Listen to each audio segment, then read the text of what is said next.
This show is a production of the Best in Tabletop Network. Be your best in every aspect of your game. Find us wherever you find your podcasts, or check us out on YouTube for more Bat Reps podcasts and shows.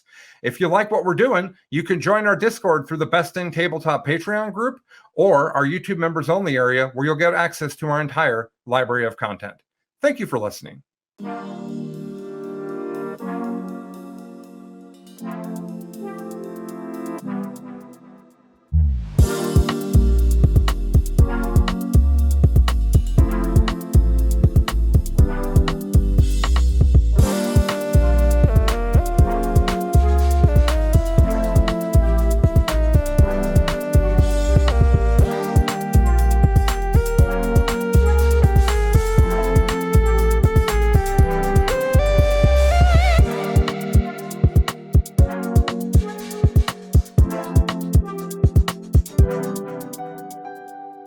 Welcome to Best in Faction, the next generation, a podcast that's in CP debt. I'm Tyler. I'm Nick. And I am Lucas. And today we are back. Man, guys, it has been a hot minute since there has been any BIFPOD TNG, and that is not for lack of things happening. It is the opposite. This has been a super busy couple of weeks. We've had GTs, we've had majors, we've had Charity Hammer, we've had illness, we've had death. No one died, actually, but it's been great. Oh, man. We have got a ton of stuff to cover today, so we're going to try to cover it all a little bit quickly. The other important thing, we have a new pack, we have new missions, we have new armies. Everything is new. So we're going to do a pretty quick, we're going to do kind of two parts of the episode today. We're going to have a quick part where we go over some old stuff, and then we're going to have probably a longer part where we talk about some new stuff, because we know that you're all about the new. So before we get started with any of that, Lucas, how you doing today, man?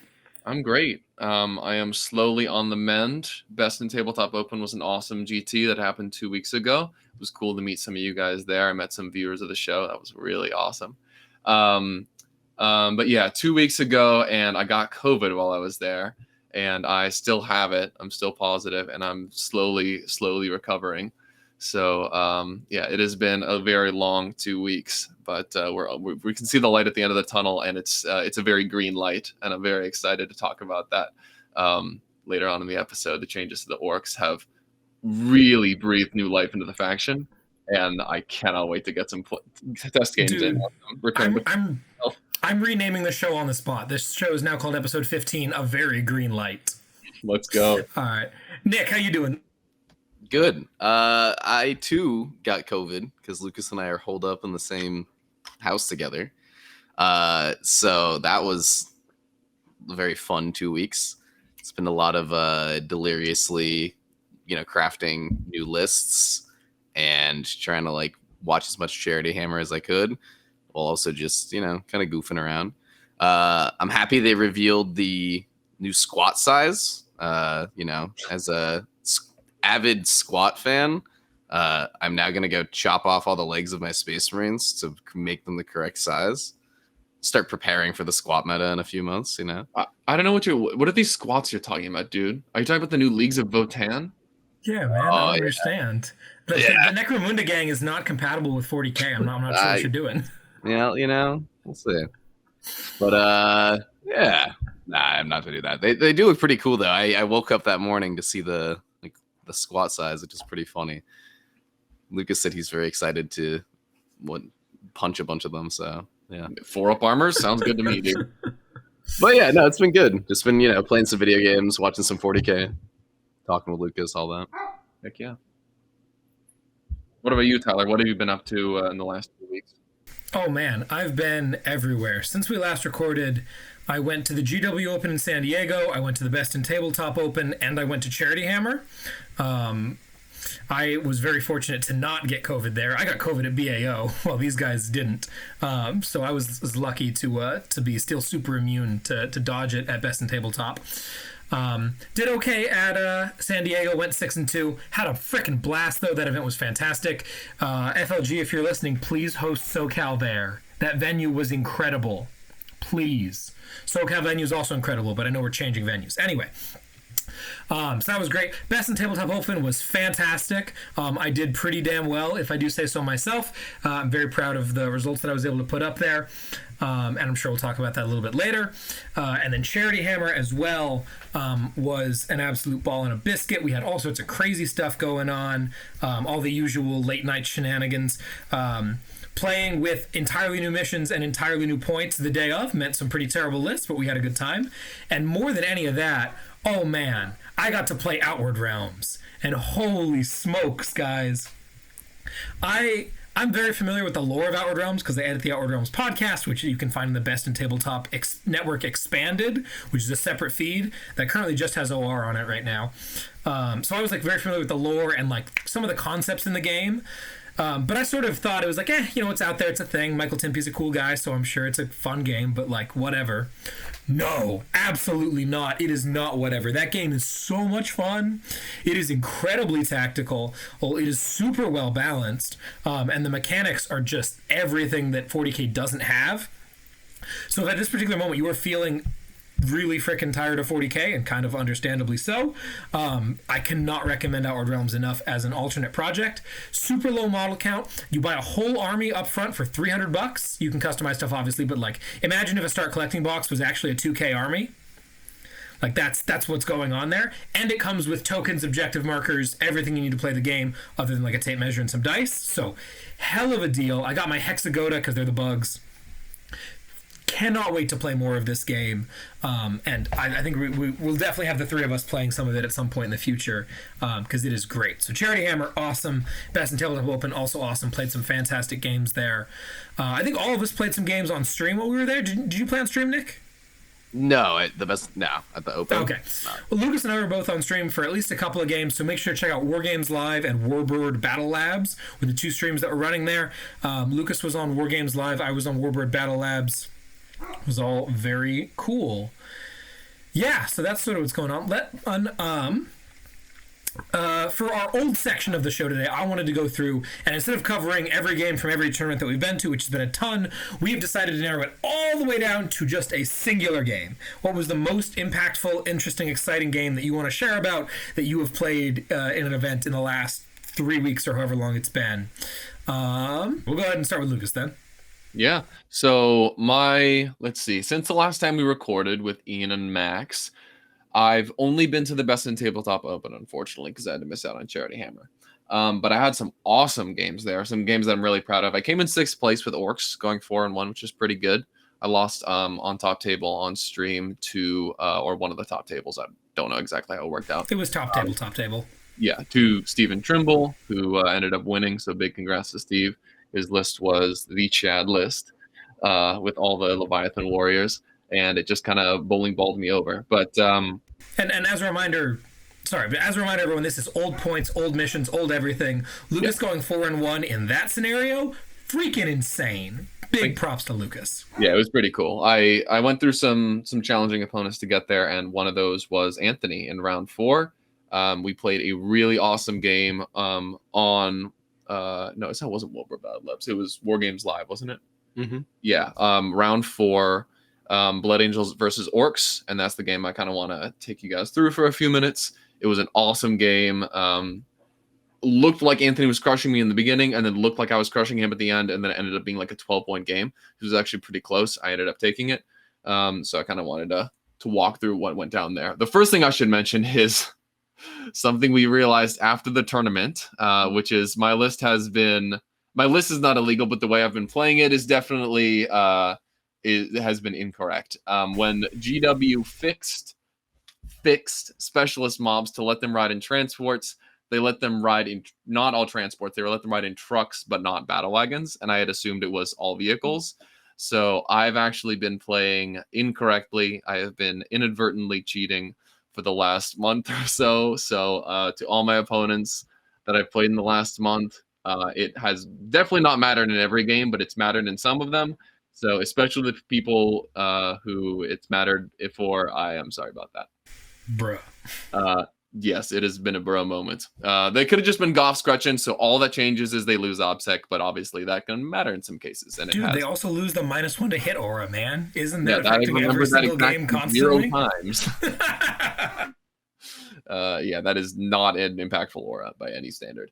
Anyways, so yeah, I've been playing incorrectly, and for all the people I played against, I am sorry about that.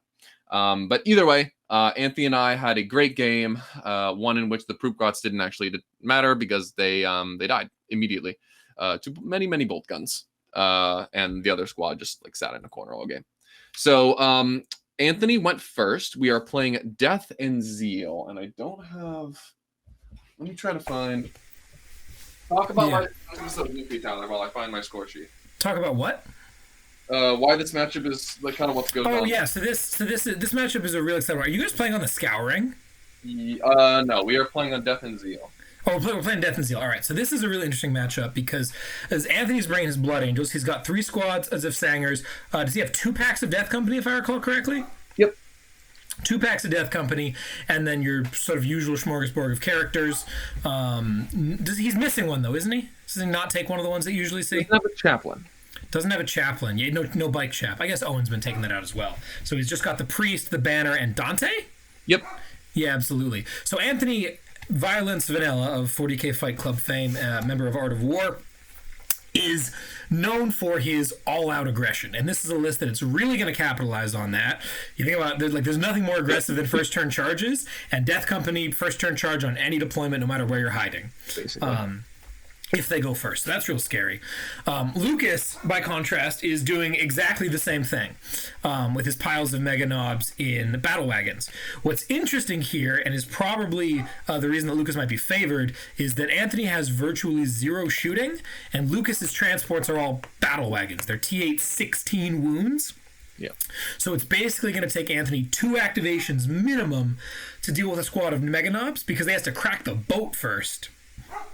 And he can't do that with guns, as some of Lucas's harder matchups might have been able to. So Lucas is at an advantage in that way going in, but Blood Angels have much better scoring options and are generally pointed a lot more aggressively than Orcs. So it's really anybody's game. Walk us through how it went, Lucas. Yeah, so real interesting game. Anthony went first, which I think I still undecided on whether or not I think that was good or bad for him. But he went first, and as the violence moniker suggests, he hit the gas right away. He moved up the Sanguinary Castle, which is basically the 21 Sanguinary Guard, the 2 characters, and Dante, into the midboard, and made sure that he could Angel Sacrifice to all sorts of places to block me if I wanted to just, charge him. And then his first wave was 10 Vanguard Veterans and 5 Death Company and a Speeder. You might think that, especially on Death and Zeal, that doesn't sound like a lot. The problem is Anthony doesn't need to make all of his charges on turn 1. As long as he just keeps me back for a turn, he can move up into the midfield and stay pretty safe. So only sending forward 15 Marines is totally fine. And with those 15 Marines, he kills 4 pigs and all of my Storm Boys. So he's reduced my mobility significantly, and he's put me down to basically my characters and the Meganovs that are inside of Battle Wagons. I should quickly talk about secondaries because it was not all that interesting. It was pretty straightforward. We both took Stranglehold, 5 objective mission, makes total sense. And we both took no prisoners because it's fairly reliable, 11 for both of us. And we both took Assassinate. He only gives up 3 characters, but I figured I was going to kill them all between Angel of Sacrifice and just the fact that they're aggressive characters. And I also have 4 characters, and Anthony was pretty likely to kill 2, 3, or even 4 of them. So we both basically are trying. We both took the same secondaries, no prisoners, Assassinate, and Stranglehold, and we're just kind of fighting over the middle. When I saw he took the middle as aggressively as he did, considering he also had the 2 side objectives, I was very, very scared. Hey, what's up, Harry? How's it going?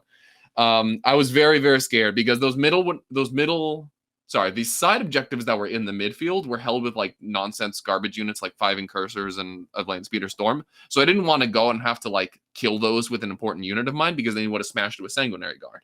So his turn 1 was really scary because he put a bunch of problems in my face and then said that the cheap stuff that's right behind it is really expensive for you to get to. So what ended up happening was I was trading up because while he was killing Storm Boys, I was killing Vanguard Veteran, Sanguinary Guard at Death Company. He kept me off of those midfield objectives for 3 turns. I didn't get a Stranglehold until turn 3, if I remember correctly. Oh, hello, alarm. I didn't get a Stranglehold until turn 3, which is very unusual for my army. So I was definitely in the points hole, and I needed to come back fast. So I told you what Anthony committed turn 1. I answered it with as little as possible, getting out as few Mega Knobs as I could. He smashed into me the turn afterward, killing those Mega Knobs, the biker boss, and 1 battle wagon. But the problem was that was all the rest of his kill power. And then my 7-man Mega Knob squad hopped out of the wagon and just like multi-killed 3 or 4 different units over the course of 2 turns. And then survived the game. So at that point, Anthony was down to just those little skirmishing units on turn 3. And he was up like 50 points to 7.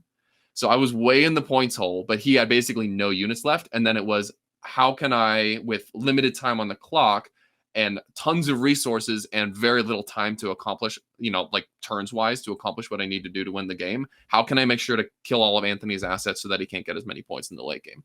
So it was this mad scramble of, he smashed me into the dirt for 2 turns and I couldn't do anything. And then I like got up off the dirt and I beat him down. And then I needed to like run all over the place to get as many points as possible. It was this mad scramble. Anthony played it super well. I've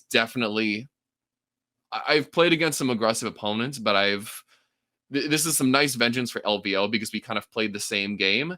And I feel like he made maybe a little bit of a mistake in this Blood Angels game that I made in the Orcs game of putting myself out there available to be smashed by my opponent's entire army. And then from there, it's, the guy who's in the hole gets to explode all over the board and win the game from there. Really wild game. Lots of cool melee movement and little plays and decisions, each of which had such a big impact on the board. And it was really cool to face off against Anthony and then also get my revenge as well for his thorough beating of me at LVO, which was an awesome game that we've talked about on the show before.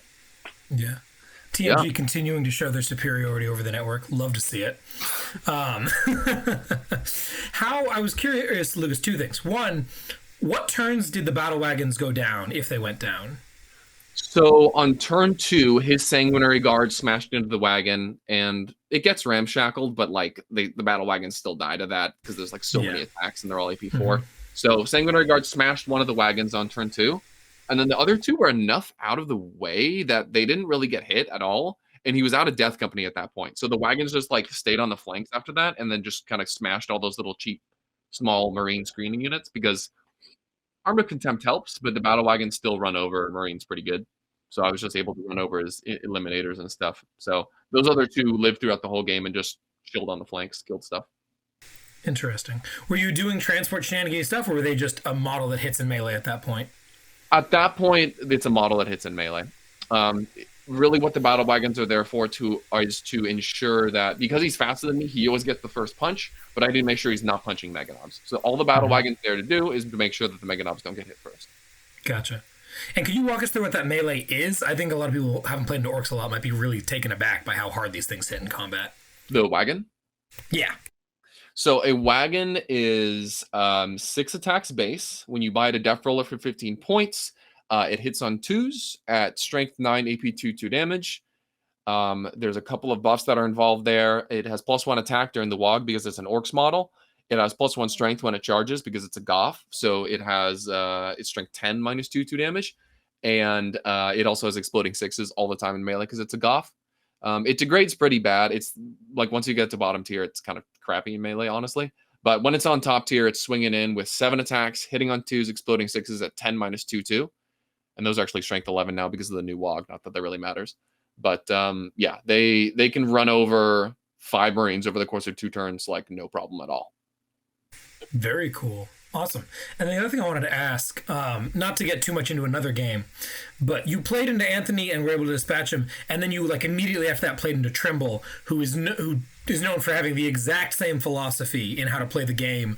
All gas, no brakes. Honestly, even more so than Anthony. Anthony can be a little more clever than that. Trimble just has the 1 gear, and he ended up being the one that took you down. Now, obviously, Tyranids that week were in a much better spot than Blood Angels were. Not so much anymore, spoiler alert. But was there anything that happened there that was very different, or just the raw power of the armies that managed to get Trimble have the edge on you? It was, unfortunately, the raw power of the armies. Not only that, but just the way that my profiles line up into his. When you think about Mega Knobs punching Sanguinary Guard, like I don't care about their -1 to hit. The Armor of Contempt helps a little bit, but I force them to take enough saves, it doesn't really matter. And like the damage profiles are how they line up relative like invuln saves and and feel no pains are really, really in my favor, as opposed to Tyranid warriors who are like transhumans. That's -2 to wound, 5 up invul, which improves their save by 2 over, Kraken warriors or something like that. And they can be -1 damage, so I have to go to 3 damage, otherwise I do nothing. And they cannot feel no pain. So and they have 3 wounds, so that -1 down to 2 is backbreaking. Yeah, basically every single defensive stat is better. The only thing that's worse is they're a little bit slower.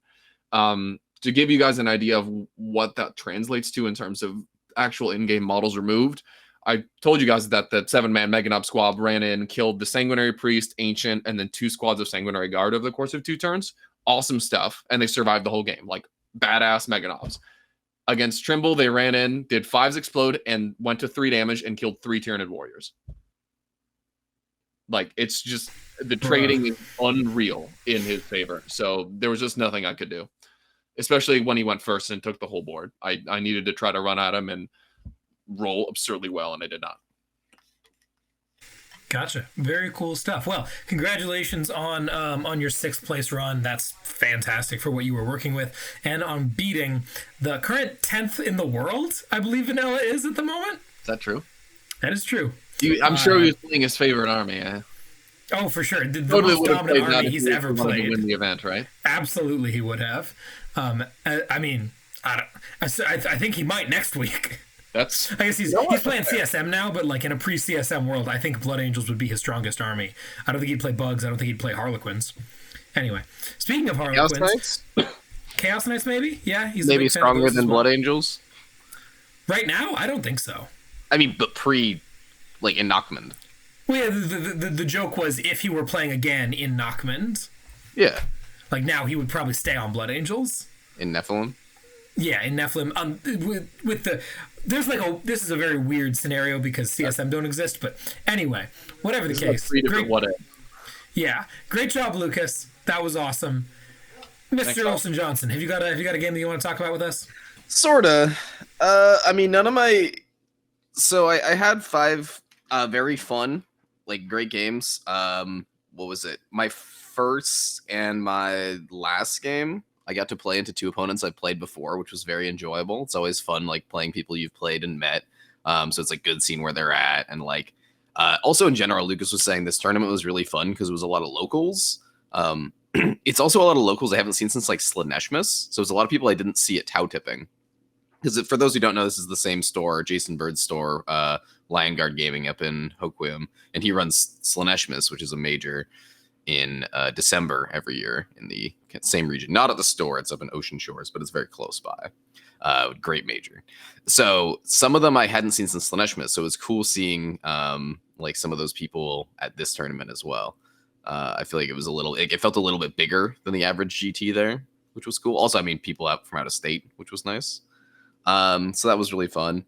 My most interesting games were definitely the games that I lost, because those were the 2 games that I learned the most in. Every other game I kind of I had one really close game, and then the other 2 games, I smashed. And one of the really close games that I won was into Tyranids, which I just kind of did my usual strategy, which was pick a flank where they were kind of weak and just pounce on it with my whole army. And once I dealt with that flank, zip over to another area that was important to deal with, hit and run, usually. Because, So, without further ado, let's start with the more interesting ones. It kind of sucks because the reason why I lost has now been addressed. Let's talk about the first game very briefly. I played in Hank for the first time. Hank Adams, very nice. I'm surprised I never played against him. And this was, a very great opponent. We had a very great game because we both didn't really have any we had no disagreements or anything. We both he was playing Eldar, I was playing Harlequins. We're both pretty familiar with each other's codexes, so we're just boom, boom, boom, boom, boom, let's go. He opted for a very defensive game. He was playing Ulthway, so he took Warp Ritual, Stranglehold until the last.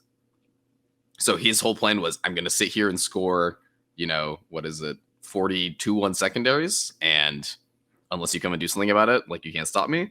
I took Strangle, Deadly, and Assassinate.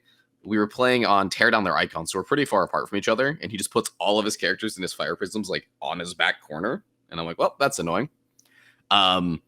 He went first. He killed a hilarious amount of boats turn 1 due to some Scorpion spiking a little bit and me not able to make a save roll, which was a bit of a bummer because I cut down on my speed. And so now I'm playing like running around when his whole army's on the other side of the board.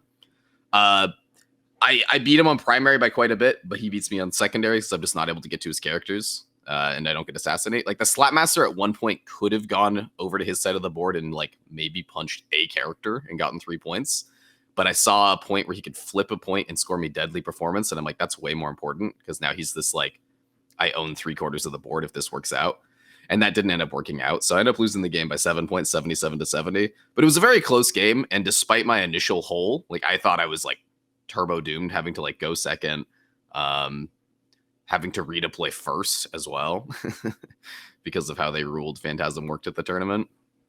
And then, also just like misassessing like how he was going to play the game. I thought that maybe he would fight a little bit more over the middle, but like I threw 2 units into the middle and then he like didn't contest it and gave me a 12. He like threw 1 unit in and like it didn't kill the units in the middle. And I'm like, oh, I should just put my whole army in the middle. So by the time I realized that, I was a turn behind, and also like my speed being cut down early. So that's just a good thing to recognize if your opponent picks like really defensive secondaries, which aren't really like generic defensive secondaries aren't a thing anymore. Like TTL is gone, Stranglehold's gone. I'm sure we'll talk about this more, but a lot more armies are going to have to come out and play, except for there's a few use cases where that's not going to be true. So kind of recognizing when you can just like put your army in the middle of the board and be like, okay, next turn I am like launching into your deployment zone. Like, good luck scoring those secondaries now when you're tabled next turn. So recognizing that was good. My other game that I lost was into Josh Bagwell's list. He was playing Kronos Nids, which Kronos is cool. Kronos wasn't the reason why I lost. Reason why I lost is he's playing a ton of T8 monsters with 2-up armor. So fusion pistols don't like that because now I'm wounding on 4s and he gets 6-up saves. And also he took the Kronos gets access to the lurk table, which means they're OBSEC 5. So I did my usual strategy into Nids, which was pick a weak flank and just hammer it super hard with my whole army. And I dealt a huge blow turn 1. And then he responds by killing all of my boats, like my transports, which I was super surprised by. We were both extremely surprised by that output. And then it was just like, I was able to do damage for the rest of the game, but I wasn't able to like kill units because what was alive was all these like T8 bugs with 4 pinvals and 2-up armor. Because what was left was the Tyrants and a Tyrannifex with Dermic symbiosis. So it's like after he did a big blow, now here's his tankiest things left alive. And since they're like active in all phases, like, attacking, like shooting, fighting, psychic, he was just able to do a lot of damage. And I wasn't able to do my usual trick of like, all right, kill everything on the objective that's OBSEC. There's one big dumb monster there. I have 3 troops. I still hold it. Awesome. I get Stranglehold past you. You get a 4. Instead, it was, oh, I don't get Stranglehold past you. You get a 12. Bummer. Because it was a 5 objective mission. This is where we're playing Death and Seal. So that was just like a huge miscalculation. If I played that again, I definitely still do the same, hit him super hard, but then just like ignore the Hive Tyrants. Like kill everything else. Except the Hive Tyrants do what they get to do, but they're Walkrins. They're slow. I'm still fast. I'm still Harlequins. Just abandon the middle, hit all the sides. However, that mission's completely different because I'm sure we'll talk about it. Nids went up like 300 points. I don't know how much that list went up because it's not like as meta. Maybe it went up more. Maybe it went up less. But the Nids matchup's very different, and Harlequins are like mostly untouched.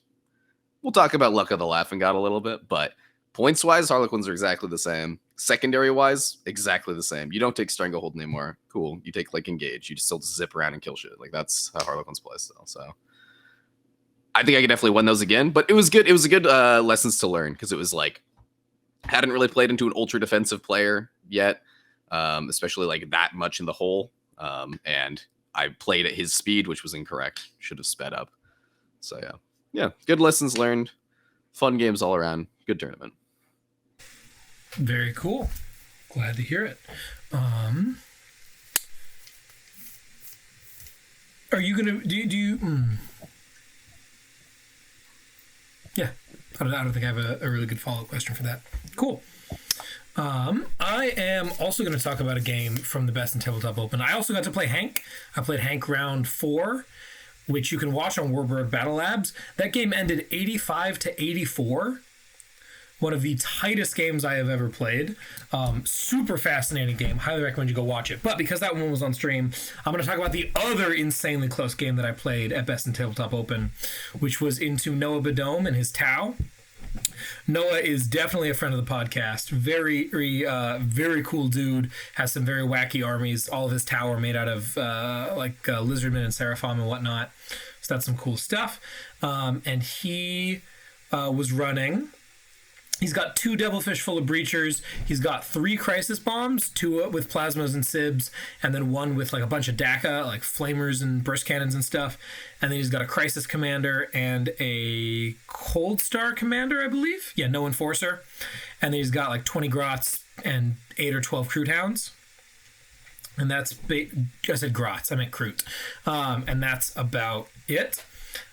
This game was really exciting, and I want to talk about it because it really emphasizes the new directions I'm going to be moving this list. I tried to win this game on turn 1 on it from a points perspective.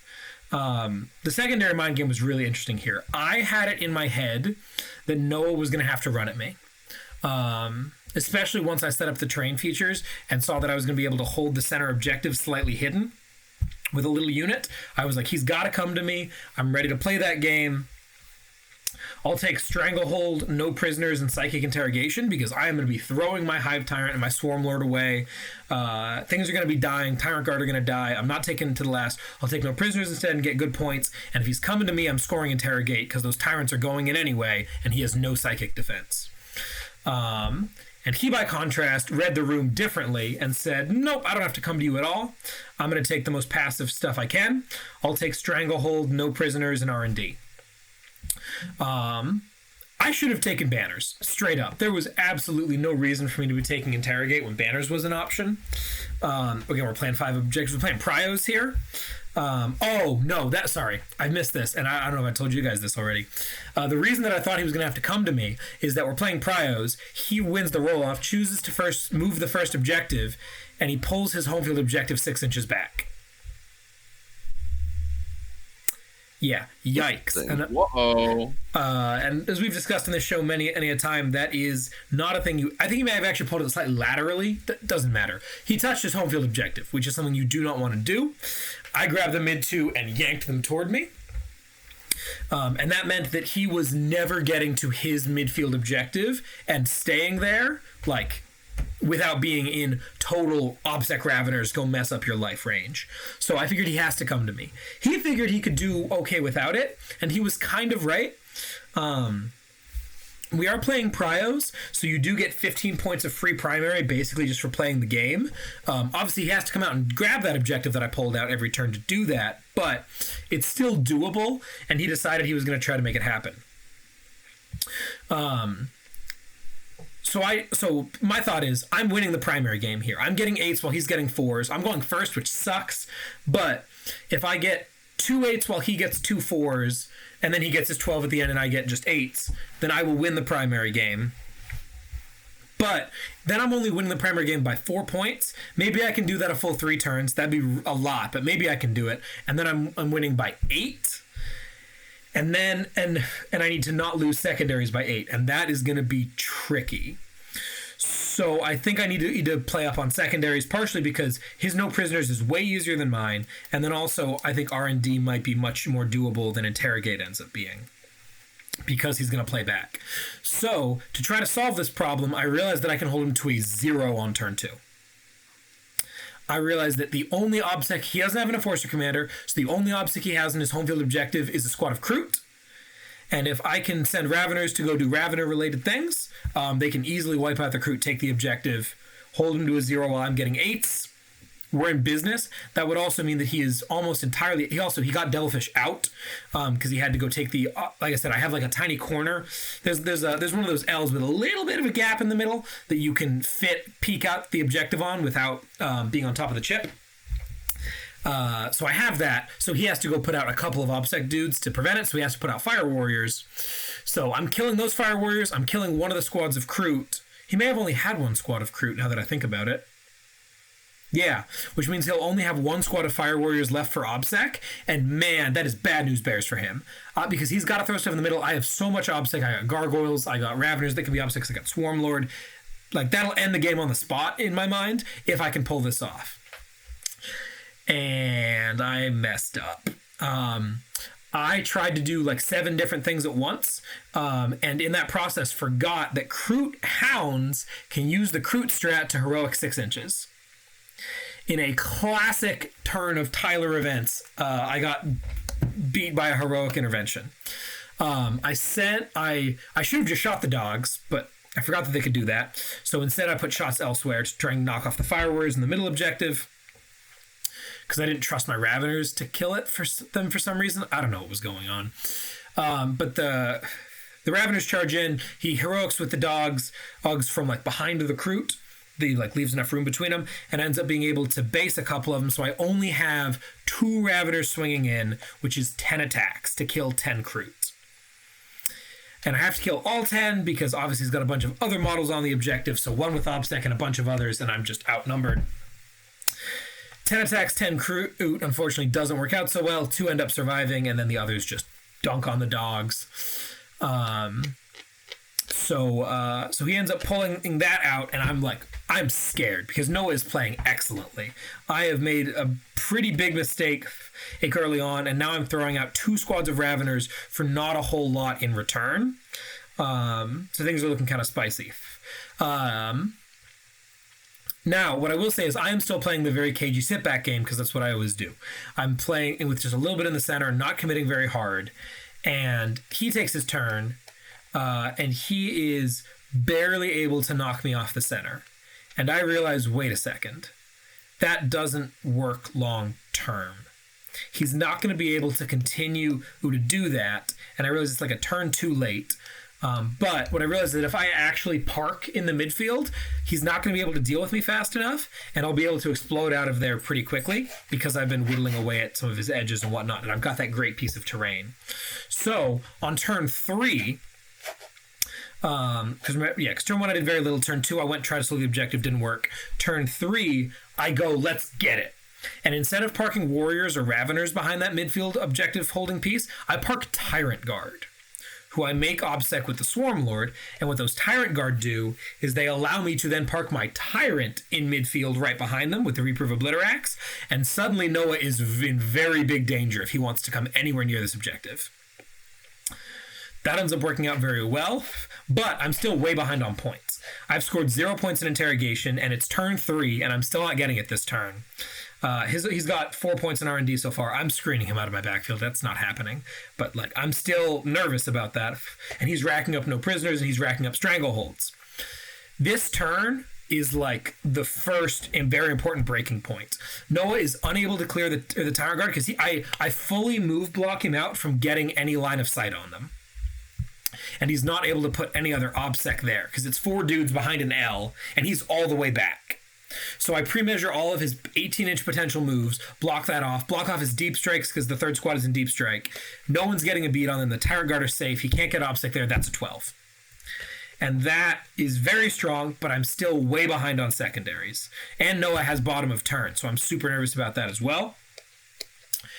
He explodes out somewhat obvious and is able to put enough OBSEC on the center objective that he takes it back from me, which is super annoying because if I get that another 12, we're just done here.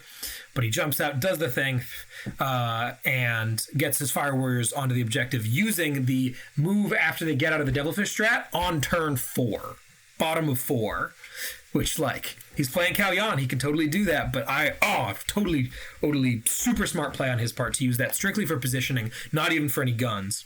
I slightly mispositioned Death Leaper, so he gets blasted, and suddenly, boom, they have the objective. Okay, fine. We got to make do with what we got, and I try to explode out. I do medium damage. I'm not able to knock the drones off the squad that the Tyrant wants to go into, so she basically kills the drones, and that's it, which feels real bad. Not super great dice on her, but, very reasonable dice, just not, God mode. The Warriors, by contrast, go into the squad that I was able to knock the drones off of and just punk that squad. So now I'm scoring no prisoners points, finally, which I needed to do because I took that secondary. I need points out of it. We tally things up on turn 5 to see where exactly we're at, because I haven't been keeping track of my no prisoners. And Noah needs to kill 54 wounds in one turn to win the game.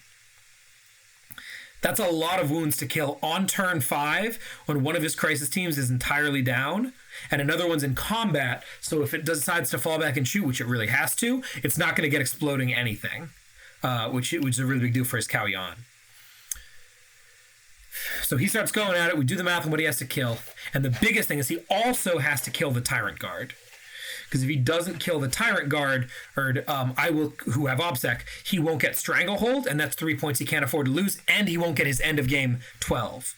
So that's 7 points right there out of just the Tyrant Guard, plus the 24 of those 54 wounds that he needs to get. We're like running over time at this point. People are trying to ask us to leave, but the judge is like, nope, finish the game, do the thing.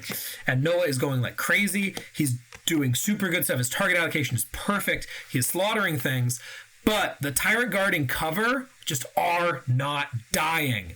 They have a 2-up save base, +1 for being in cover, means they have a 1-up save, and a lot of his shots are AP1 because he doesn't have the ability to put 2 whole units into the Tyrant Guard to get them up to AP2. All of his burst cannons are just useless. I got 3-ups against the Sibs because they're only AP2, and it's just not getting through.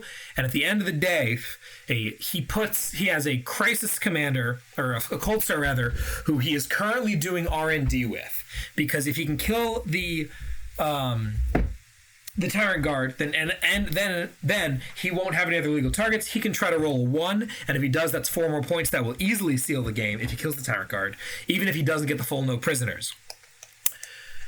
But he fires the crisis suit into that unit first and manages to kill all but one of them at 1 wound, and that last guy in this L is not visible to the Cold Star commander.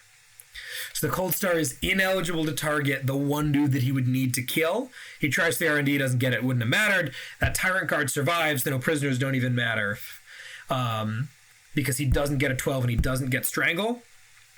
And the game ends at that point, and I come out victorious. I think the final score ends up being like 85 to 71 is what I have written here. That might not be what it ended up in BCP. The score sheet is a disaster because there was a lot of tallying, but super tight game. I think it was 3 points. I think it was 85-82 at the end of the day. Yeah, because I think that was before I added the no prisoners or something. Super tight game. Phenomenal fun. Big props to Noah for playing it really well. Tower not in a great spot anymore, but man, they were at the time, and that was, great game. So was he just, so he took Cao Yan, was he just sitting all the way back for the first 2 or 3 turns?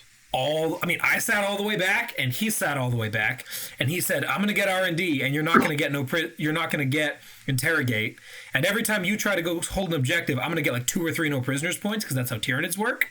Yeah. And every time I go hold an objective for Stranglehold, you're going to get like maybe 1, maybe none. Here's a Devilfish." And like, very smart art missional play on his part to do that. Yeah. But eventually, when I realized that I could take and hold the center, the wheels kind of came off for him, and he had to totally change his plans. Yeah. Were you guys able to play the entire game? We played all 5 turns. We rolled every single dice. Gotcha. That was bottom of 5 that he had to kill the Tyrant Guard and couldn't get it done. How was Cao Yan? How was the Exploding 4s? Cao Yan is good. I play into Cao Yan a lot more than I play into Mount Ka these days. Usually Tau aren't real to me because I take defensive secondaries and outscore them. This was a very big departure from form to take no prisoners and interrogate, and I regret it heavily because him coming to me just goes so much better than me having to come to him. But the explosions are nice. The fact that they don't work when they fall back, even though they can fall back and shoot, is a really big deal. Oh, that is. Because they have so few units that it's often really easy for Tyranids, at least in the late game, to have fast stuff to just go tag and then survive a round of combat, and then you're going to fall back and you're not going to explode and you're going to take a -1 to hit. doesn't go so hot. Obviously, the Crisis Commander mitigates that for one squad, but the no explosions is a really big deal. Yeah. The fact that they explode on Overwatch starting on turn 3 is also really saucy. I completely forgot that worked and lost a warrior more than I was expecting because of it. It's some good stuff. Yeah. Yeah. So that was the end. Yes, that was the end of that game. So then went on to play Hank, like I said, won by a singular point. Came down to some super clutch stuff. If you want to see why I love Swarmlord so much, go watch that game, because he is the only thing keeping me in it. At the end of my game into Hank, I literally have 3 units left, and they are by 3 to the last. Tyrant Guard. Wild. I am tabled other than that, and Hank has lost maybe 500 points. Great game. Highly recommend you go check that out. So at the end of that, and then round 5, I got to play. I got the pair down. Lucas. That's the thing I didn't mention about Lucas's game 5. That was his only loss. Game 5. He went 4-0, straight 8 to top table with the orcs and lost there. I got the pair down at top table because it was me, Lucas, and Trimble. I played into some custodes. Ended up dispatching them pretty comfortably. Great opponent though. Love that guy. So I end up 5-0 on the weekend. Trimble has a lot more battle points than me, so he ends up taking the event home in BCP, but I was incredibly fortunate that I was able to win best sportsmanship, which is an absolutely huge honor. I am so grateful to everyone who put the votes in for that. That feels really good, and honestly that's a whole lot more important than battle points are at the end of the day. So 5-0 with best sport is, I'm really touched. So that was great, especially to get that while beating everyone. Yep. Yeah. That means that you're a great opponent. Yeah. So I really appreciate it, all the support from that. That was awesome. And man, yeah, really heartwarming stuff. I will addend though to the finals of this tournament that at Charity Hammer, Colin had us play a who would have won if we had played a round 6 at Best in Tabletop Open, where I played into Trimble on Vital Intelligence or Data Scribe, whatever, with player place terrain, with the old rules, old missions, old everything, as if we had just played round 6. I don't know if you can watch the VOD of that game. A lot of the Charity Hammer stuff that was on that table got messy, but I do end up winning that game as well. It was a fantastic game. It was great because it was like classic, like nonsense Tyranids versus no nonsense Tyranids, in that Trimble I went first, did literally nothing other than spawn some mines and cast some spells, didn't move a single model. Trimble made fun of me for doing that. His turn 1 moved his entire army forward. Top of 2, I sent 1 unit of Raveners out to go try to deny some stuff that didn't even work, but the rest of my army moved 6 inches backwards, further into my DZ, while Trimble's entire army is staring me down. And he said, "What are you doing, you freaking idiot?" And on turn 5, he was tabled. So I think it worked out pretty well. If that game is available to watch, I'll link it in the descriptions here if I can find it. Tons of fun as well. So I am the unofficial Best in Tabletop champion for Best in Tabletop Open, while also being the official Best in Tabletop Open champion for sportsmanship. So very pleased with it. I think that's probably my best finish at any tournament. I'm very pleased to not lose a game, especially when I consider that 6th game with Trimble. Doesn't matter for BC. I don't care about points. I'm just very, very happy to have been able to execute that many times using the thing that I love and not necessarily just the really obvious meta one that people are just face bashing with. Yeah. So great events overall.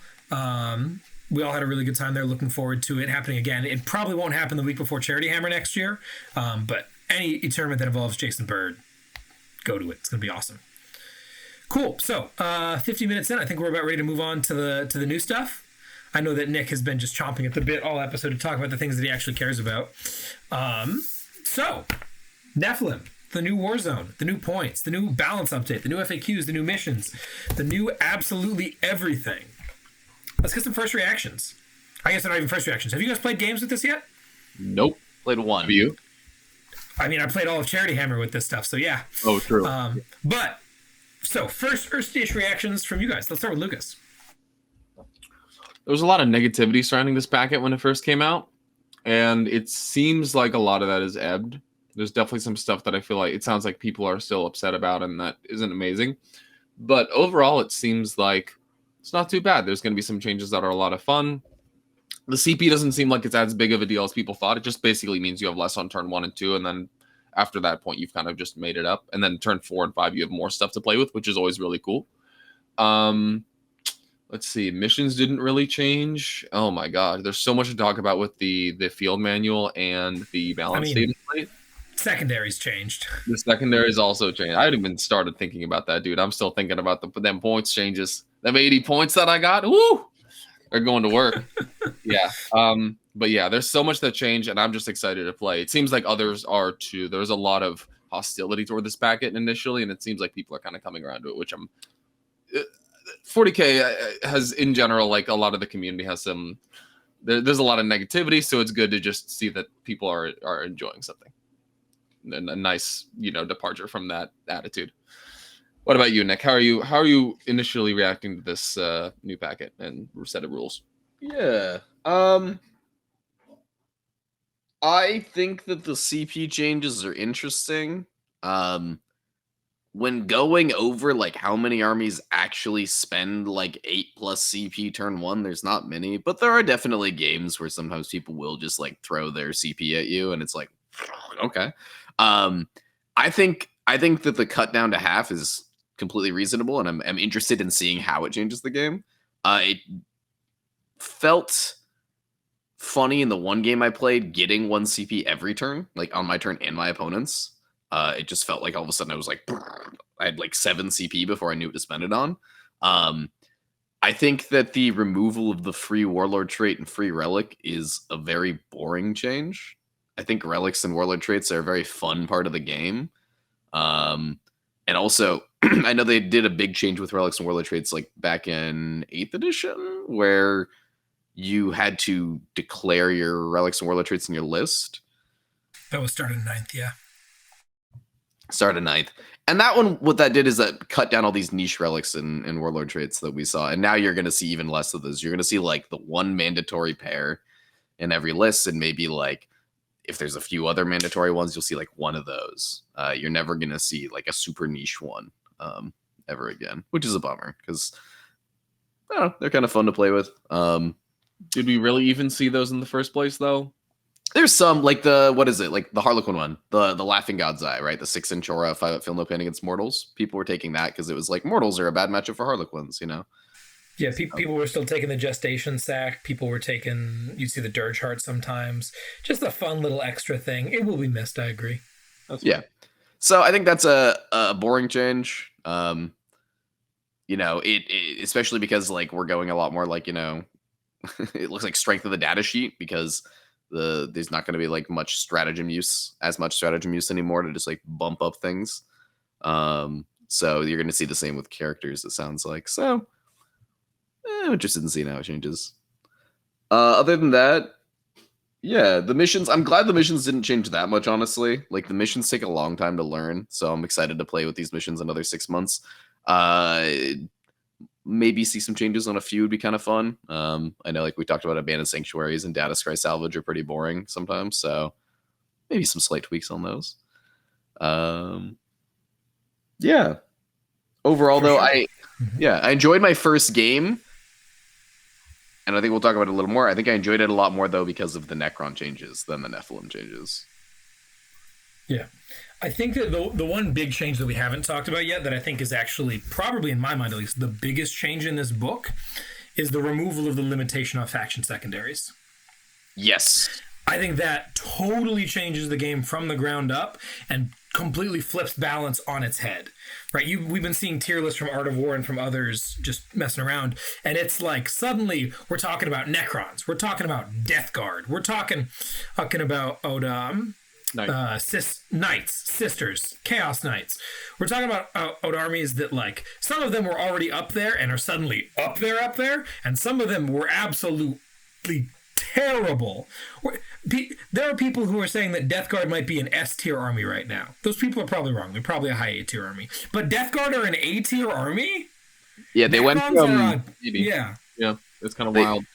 It's the removal of the restriction on how many factions secondaries you can take in conjunction with how good your secondaries are. Because for some people that doesn't really matter, but for Necrons where they have like 3 or 4 auto 15s, it's like okay. Death Guard have some great secondaries. Knights have like multiple 15s. And this, in addition to the removal of Stranglehold into the last, has just flipped the way that people score their points and who are the haves and have-nots when it comes to scoring points outside of the primary. Yeah. Tyranids have gone from one of the most point-for-point dominant factions in the game has ever seen to one of the like scrappiest point farms like I've imaginable. A mono Tyranids build cannot score points. It can win games, absolutely, by hitting people really hard in the face. It cannot score points, especially into armies with psychic defense, which got way stronger. So Sisters, Necrons, just way up. I will say that after playing 5 rounds of... At first, I was really sad Stranglehold was going away. I feel like the game is like built around Stranglehold. Like the way that we all play is built around Stranglehold, right? It's... all right, what's my trash unit that starts the trading war? How do we fight over the middle? Or how do we like clear people off objectives and hold 3? Like, I feel like we've always talked about, we all hate Engage pretty much. Behind Enemy Lines is like also... And Engage got worse. Yeah, sort of. But Stranglehold, right? Sort like, of. Okay. Well, we'll talk about that. I'll talk about why I think sort of. But anyways, yeah, Stranglehold felt like a mandatory way to play the game, and I was bummed that all that was going away, and like all that knowledge and experience was going out the window. But I don't know, after my 5th game where like we both picked Stranglehold, I'm like, you know what? I'm kind of excited to see a meta where Stranglehold is gone. I'm excited to see how people adapt. Also, like the game of Chicken where like, do you need to throw a unit in the middle? Like, who does that first? Because as soon as someone does, someone has to then go fight. So do you want to start it, or do you want to wait for your opponent to start it, you know? It's interesting. To the last going away, awesome. I'm totally fine with that. I think it could have been variable scoring, like Warp Ritual, you know, like 3-5 whatever, or 3-7-12 something. Yeah. But whatever, it's gone out the window. Goodbye, you know. But I think that it is annoying. Like this, comment here, Nick. I'll read it here. By Nick, it says removing Stranglehold and then adding faction Stranglehold is kind of trolling. There are some faction secondaries that are just like Stranglehold or to the last ish secondaries, or where you just better Stranglehold.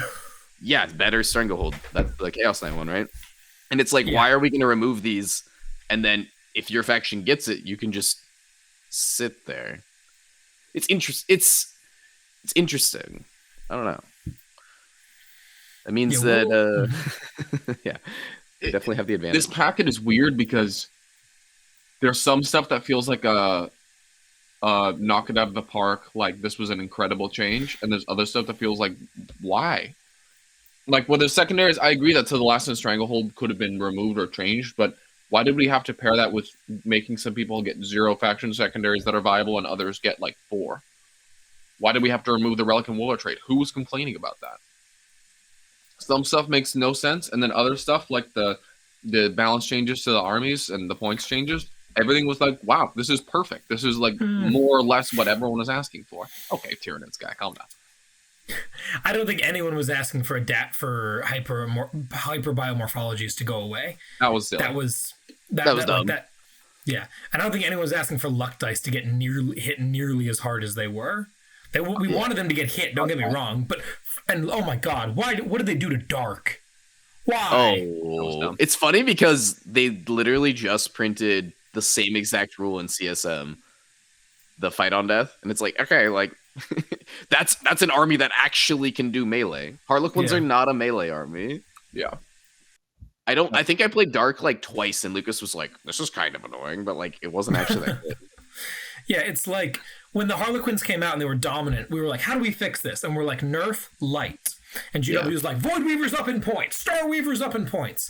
And they're like, for sure, absolutely. And we're like, that didn't solve the problem though. Harlequins are still incredible. Yeah. Cool. And then they're like, Harlequins are still too good. What should we nerf? Nerf light. We'll go ahead and nerf Dark and luck dice. Get rid of those. Those are overpowered. Yeah, that's... So GW, I'm going to tell you for the last time, nerf light. I don't think their win rate's going to go down because they got worse. I think their win rate's going to go down because people are going to stop playing mono Harlequins or just stop playing Harlequins. Yeah. Like they're gonna combo Harlequins with Craft World. There's no reason to not combo them with Craft World to Jakari now. Like you don't get a mono faction bonus. Isn't CP and taking Rolex and Roller traits the reason not to? Yeah, sure. Then just go play just yeah. Like, but now you're playing a really, I don't know. It's way more boring. Like Harlequins, I think they draw people in because they think that they're going to be this like goofy melee army, but they're just best as like a somewhat tanky shooting army that is somewhat efficient because it has 5 rerolls a turn with like 2 really fun melee characters. And now it's like, cool. Those melee characters cost you like, half your starting CP. You don't get any, somewhat efficient rerolls anymore. And you lost your like biggest tool in being an uninteractable shooting army with the Fire and Fade changes. Oh yeah, with Fire and Fade being once per game now. Yeah, that's fine. I mean, that does suck. You just kind of do it turn 1 and then you go in turn 2. But like the armies, that's kind of how the army was like meant to be played best, I think. But it is definitely like you don't really have options anymore. Their faction secondaries didn't get better. Like Deadly Performance is still good. It was already an auto pick. You're still auto picking it. The other 2 are still bad. So you're just basically taking Deadly, Engage / behind, and then a kill secondary. And you're like, turn 1, get in position. Turn 2, go. Hope that I roll well. And that's the army. And for some people, that's not that exciting. So, yeah. It feels like the buggy nerf. Like, it's something that needed to be nerfed, but they went about nerfing it in the most boring way possible. Which is a bummer. Like, I don't want to sound like I'm complaining because they take away things. Like, it always sucks when things are taken away. But it's like, people play 40K to have fun. People want, like, to see fun stuff on the table. Why are you going about nerfing things in boring ways, Like, the adaptation thing for NIDS. Yeah. I would have much preferred to have seen the luck dice be moved to the miracle dice style thing, where it's like, cool, you can reroll a save in this activation. You can reroll a hit, like spread them out, or honestly just take saves out of the equation. I think everything else about them is totally reasonable. It's just the multiple saves. Once per unit. So it's like you could send 1 boat up, and that 1 troop unit in the boat gets 1 reroll. Yeah. So now it's like, do you want to send in all your troops, or do you want to send in 1 troop? You can't like send in like 2 troops and be like, I'm going to spend 5 rerolls on the 4 fusion pistols. For sure. Now it's like, if you want to spend 5 rerolls on fusion pistols, you got to send in 5 fusion pistol squads. And comparably for NIDS, I think like the tone down way, if they wanted to tone it down, if they think adaptive physiologies are bad, just make me pick a tree on my roster. Like if you want to say, hey, you having 10 different things to choose from is too many, pick 5. Okay. That was like the least egregious thing, though. You were like, I'll trade out a hit reroll for +1 to charge. Like, okay, sure. Yeah. It was cool. And the most egregious thing was when you showed up and you're like, hey, I have 2,500 points. And I'm like, oh. Glad that got fixed. Yeah. Yeah. So how much did NIDS points get hit? So my NIDS list, my Kraken list, was like trying to preempt a lot of this, but so it hit pretty hard. I went up. Let me grab a calculator real quick. Okay. I went up 70 points for the Pyrovores, and then I went up 5 points for each Ravener and Warrior, of which there were 25, so another 125, and then I went up 20 points per Tyrant, so that's another 40, and I think that's it. Oh, and then so I think my list went about 235 points. It's less than I thought. Yeah, not having any Maliceptors made it not that terrible, and not having a ton of Warriors also made it not that terrible. Yeah, the Malicept Blast was very heavy-handed. What about, like, did any of the monsters get nerfed, or like the monsters still the same? T-Fexes went up, Exocrines went up. How much? All the Carnifexes went up. 15 points each across the board. I think T-Fexes went up 15 base and another 10 for the acid spray. Okay. Tyrannifex are not still dirt cheap, bro. That was not a nice nerf. I think they're still great and totally worth taking or considering, but like they were not going easy on that model. What is actually dirt cheap? Go ahead. It seems like a lot of those units are now playable, but absolutely not auto includes like they used to be. Yeah. It seems like the book's a lot of like options now, rather than like, all right, here's the 4 auto include units. Yeah, for sure. It's going to lead to a lot more diverse builds. The problem is that none of them can score. Yes. I really wanted I really wanted one of the Tyranid secondaries to get better. I didn't care which one, but I needed one of them to be viable, and no. They slightly modified the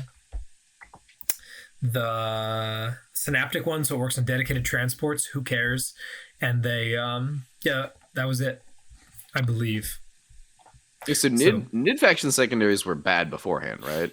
They were terrible. I would never even consider any of them. And none of them got like much better. None of them got better in a meaningful way. Which I is a would bummer. still never consider any of them. Because you guys, the two you picked every game were Stranglehold to the last, right? Strangled to the last banners every single time. So now it's like, all right, 2 of those are gone. Banners is easier. Yeah, what are my Banners is other great. 2? Yeah. It's basically whatever my opponent gives up and something I think I can score a 10 on. Yeah, so this is where I think we'll start to transition into like what we're doing going forward, because this is where Tyranids I think have to fundamentally change. And one of the best routes to do that, I talked about a lot of Charity Hammer, is forces. Imperatives. Oh, that was the other thing. The random like your Hive Tyrant has to be a warlord. Okay, fine, whatever. But then also your imperatives go away when your warlord dies. Yeah. Big yikes. So my thought process is screw you and screw your stupid rules, GW. I don't want imperatives anyway, because you don't use them is the thing. The more you play into Tyranids, the more you realize that they're not necessary. +1 cast deny, 5 up against mortals. Very nice thing to have. Not a big deal. 6s explode in melee. Very big deal, but All your melee units went up 5 points. I'm still taking them. The bigger problem is my main melee unit is Raveners. Yeah. And to get the imperative, you got to be within 6 inches of a Synapse creature. Yeah. And the thing that makes Raveners good is that they're 20 inches away from where they were at the start of the turn. Yeah. So they're never getting 6s explode. The Right Six on Explode time. seems good on like Mono Leviathan, where it's big bricks of warriors. Yeah. It's in my army. It's been when one of the 5-man warrior bricks or both of them need to crash, and it's great on the Tyrant Yeah. because it lets her go absolutely off the rails, or on Swarmy as well because he's got his 9 attacks. Yeah, it's the best one in my opinion. And then the third one that I had was Fallback and Charge, which is great. Don't get me wrong, it's situational, but it's situationally great. I won't miss it. So we. Oh, sorry. No. I was just thinking a lot. Go ahead. Obviously, there's the Zone Thrope one and the Maliceptor one, which are also great, and the Turvagon one and one other. Like, there's lots of other good stuff out there. But the way that I was trending into Kraken, which is definitely a path that I will be still pursuing among possibly many others, the loss of imperatives is no big deal. So go play Forces. And what Forces does is it unlocks R&D and it unlocks behind enemy lines. Just rock solid. Behind enemy lines is stupid easy if you're playing GSC. We got 6-inch deep striking characters on 32s, and then I take the 3-inch deep striking 5-man, and man, that is great because people just stop screening. They're like, oh man, you have a 3-inch deep strike squad. Guess I can't screen. And then it's like, cool, I'll do my 6-inch deep strikes for free now. Much appreciated. So that's one way to combat it, so we can get some more. Obviously, R&D conflicts with banners, so you're not taking both of those. You're probably taking R&D because it's better in that situation because it's a 12 instead of a 10, and then your third has to be like Interrogate or Ritual, which sucks. I hate it. I'm playing double Neurothrope for my Kraken Forces list right now, and it's really good. It does what it says in the tin, but like then you play into Sisters or Khorne or Iron Hands or Necrons. T-Sons. Oh, I rolled a 4 up, or or T-Sons. Oh man, it's like rolled a 4 Grey up. Sucks to suck. Grey Knights aren't that great. Or wait, They have a 3d6 tonight, right? They have +1 to natively. yeah. Yeah. Oh, There might be are some other T-Sons the casty ones and Grey Knights are the deny ones? Yeah, but Grey Knights have they're not Grey Knights. T-Sons Gotcha. have a 3d6 tonight. Yeah, for sure. Moral of the story is I don't like it. Psychic secondary is very sketchy. So my secondary game is in a weird spot right now. Yeah. The thing about Necrons, their 4-up denies 18-inch range. So you can, funnily enough, just stay, you can mental from outside the 4-up deny range. That's very nice. I generally have been, yeah. The buff to Psychic Interrogation is really interesting with the way it gets command points. But into Necrons who are leadership 10 across the board, I think I probably would rather take the Ritual if possible. Yeah. I don't know. Good news is you have no prisoners in that match. But, It's a shoo-in. what's the Fair interaction between the synaptic imperatives and the levy spell? Like, do you need to be mono nids for that spell to work? If you're not mono nids, or if your warlord is dead, that levy spell does nothing. Wild. So it seems like if you want to play imperative nids, levy's probably still strong. But if you want to play like this Kraken slingshotty thing that you're playing, like, hey, bring in forces. Levy stuff's not going to be. Levy has such a hard time scoring secondaries right now. Levy's game plan is table a fool, and if you don't table a fool, you're not scoring points, points. And tabling people now just got harder because other armies got better, and you lost 400 points. Yeah, I don't know how well that's going to work. We're definitely going to have to see. I mean, Warriors are still obviously insane. I am excited for you, though. I know you were very excited to play Forces again, so looks like GW is kind of ferrying in my direction. Yeah. I played 3 games with this Forces list. 3 games? 3 games, I think. Yeah, or maybe 4 games. I played 4 games with this Forces list. I won 1 of them. No, only 3 games. I played 3 games, won 1 of them. I beat Noah again, playing Imperial Knights. Oh man, it was so much fun, dude. The jank tank was in full force. I was doing crazy stuff. I was pinning Imperial Armiger Hellverns up against the side of the table with Jackals and the Death Leaper, and then he couldn't Desperate Breakout. Oh, huge brain. Crazy nonsense. Death Leaper like fell back and then planted a bomb because he could do that with a Warlord trait on turn 5 to win the game. It was awesome. Imperial Knights are insane, by the way. Holy smokes, that army's good. So, your vow where they get an extra CP, that works with the CP on both players' turns, right? Because whenever you get Battleforge CP, you get an extra CP. No, it does not.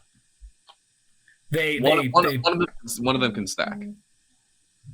They have a way to get 3. Yeah, but like it's not double on both turns. It's only double on your turn, 1 on your opponent's turn. Yeah, because the vow says like if you complete X at this point during the battle round, you get 1 victory point or 1 CP. No. The vow that at the start of your turn you get an extra CP. I don't think any of us know Imperial Knights well enough. I know exactly what he's talking about, and I'm very certain that does not work like that. That would be insane. Okay, because Max, we were talking the other day. He seemed to think it worked that way, and we'll look into it and get it later. But for now, no. Absolutely. I mean, they're still getting 3 CP a battle round. For sure. Yeah, but the difference between 3 and 4 is no. Yeah, so no, Knights are good. Knights are great. But anyway, so then I played Naden's Orcs, and Mitchell, our one of the podcast's favorite people, his custodes, Mitchell Hunters, and both of them just ran me over. They laughed at my army, which I mean, fair enough. It's funny. But I almost had Sean. It's looking good. So we're going to figure some stuff out. Anyway, so Nids are in kind of shambles. That's kind of what we're looking at. With all these changes, let's go with Lukas because his changes I think are going to be a little bit more subtle, and then we'll get into the extravaganza that's going in behind those glasses in Nick's mind.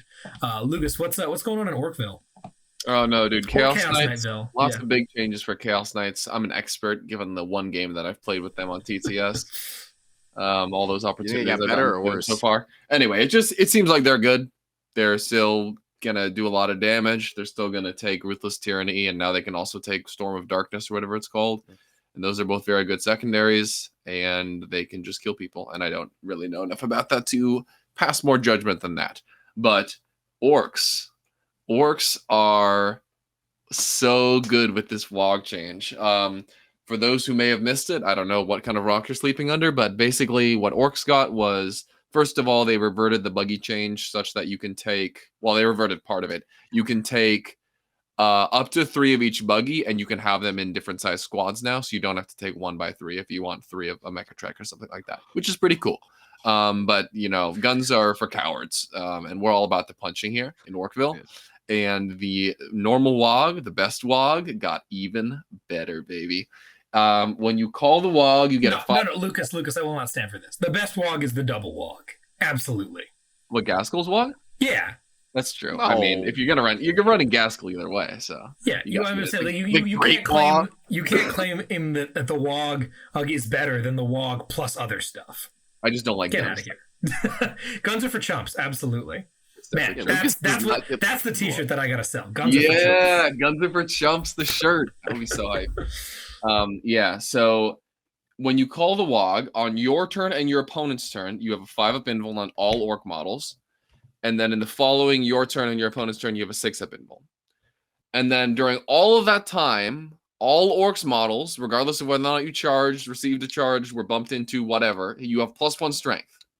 You just have +1 strength. Everyone's talking about the invuln. The +1 strength is insane. Because it's better than just occasionally +1 to wound, because you can often line up what units go into what targets. You can orchestrate it so it's very often +1 to wound. And that is ridiculous. The amount of times that takes you past a breakpoint, especially on lower strength units like boys, Beast Naga boys, Storm Boys. Storm Boys at strength 6 with a 5-up invuln going down a point. I am having a hard time not putting 30 of those guys on my list. They are ridiculously good. Dude, jump infantry in a transport is just already insane, and now they hit like a train and can take a punch. Yeah. I'm very scared. Yeah, they're insanely fast. Their Storm Boys are so good. I'm trying to build some. So let's talk about what units got most buffed by this. Let's go even more macro than that, actually. Let's talk what clans are best. I feel like this has opened up a lot of options for the non-melee focused clans like Death Skulls and Blood Axes, who are good in melee but absolutely are not Goths, and Evil Suns as well. Because now they all have +1 strength, and they can take a little bit more of a hit on the go turns because of the 5-up invuln and 6-up invuln. So both of those are options. I'm still sticking with Goths, and there's a couple of reasons why. The first one is Ghazghkull. People are gearing up to kill Abaddon, which is bad news for Ghazghkull. But in a world where Armor of Contempt is so good, a lot of factions in the upper B, A, and S tier are all Armor of Contempt armies like Death Guard, Sisters, T-Suns, Grey Knights, tons of Blood Angels. Blood Angels. Ghazghkull is necessary to deal with those armies in conjunction with Mega Knobs. I don't feel like Blood Axe and Evil Suns lists are going to be good into any of those or even have a remote chance. They're just going to get Thunderdomed, to be completely honest. Trying to deal with AP 1 and 2, no rerolls into Marines, you're just not going to hit hard enough, in my opinion. So I'm sticking with Goths. The list I previously had just got better, essentially. So I'm switching around the units a little bit. I've dropped the pigs. I think they're really good with +1 strength.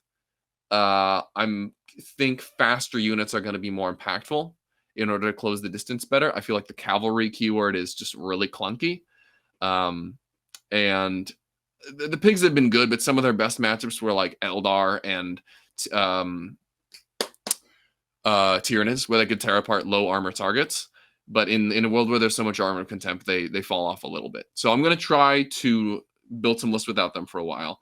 And I'm putting in a ton more just like 6-up armor save, T5 wounds to benefit from the +1 strength and the invuln bump. And those units are also have a hard time into Armor of Contempt, but they're they're cheaper, so they can kind of run around the periphery, and Armor of Contempt armies are really elite, so those kind of units are really good there. And B, they're faster, so they can reach out and touch like the squishy Armor of Contempt units like, I don't know, Rets in the backfield, little Marine units that people are trying to, survive on flanks with. You can just beat the hell out of those with 10 Storm Boys. So I'm trying to make that work, and then just sticking with the core of Mega Knobs, because that has not changed for me. That even with the points changes and the fact that Mega Knobs aren't great with the invuln, they are the best unit in our codex in conjunction with Ghazghkull, and you just have to use them in order to kill Armor of Contempt. So if you haven't picked up on this by now, I'm very worried about Armor of Contempt armies for orcs.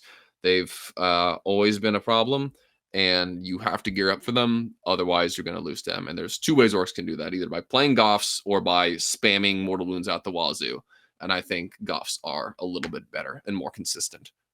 Yeah, I'm super excited about orcs. This has opened up, especially with the custom job going to 0 points. That's pretty cool. That's breathed new life into some units. People were talking about in the orcs chat the other day in the Discord, a Dakajet with more Daka or whatever, who just on a 4-up gets tons of extra shots, and then has a 5-up invuln because of the Wog, and he just like flies over and guns down 20 Poxwalkers or whatever. I don't know. It's just a ton. People are thinking about tons of cool stuff. Kill rigs are back on the menu. Just lots of things to be excited about in Orkville.